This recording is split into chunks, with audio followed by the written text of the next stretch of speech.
Hello, नमस्कार, प्रणाम।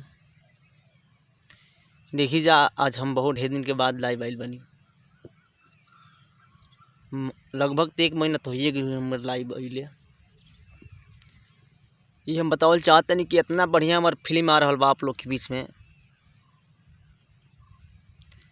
और आप लोग ट्रेलर छूट रहल बा होली से पहले पहले आप लोग सुन देखब जा, अपन आशीर्वाद प्यार देव जाए भाई पर।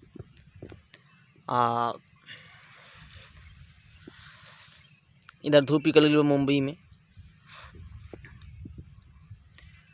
और आप लोग बहुत आशीर्वाद प्यार दी हमारे गाना के चैनल के देतनी,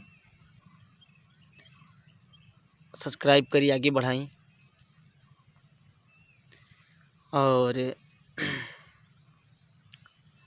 होली गाना देखी जाए, बीच में रिकॉर्ड हमारा हो चुकल बा। होली भी गाना आप लोग के बीच में होली गाना छूट जी हमार काल परसों में छुट्टी गाना हमार बहुत तगड़ा गाना, जवन की पूरा बवाल करा दी यूपी बिहार में। और राइटर बनी अखिलेश कश्यप और पवन पांडे, कृष्णा बेदर्दी। 3 गाना बा, तीन जन के हो गाना हम लिखल गईले बनी। और असें अपना आशीर्वाद प्यार दी, और चली ज़्यादा ढेर ना बोल सकेनी। प्रणाम।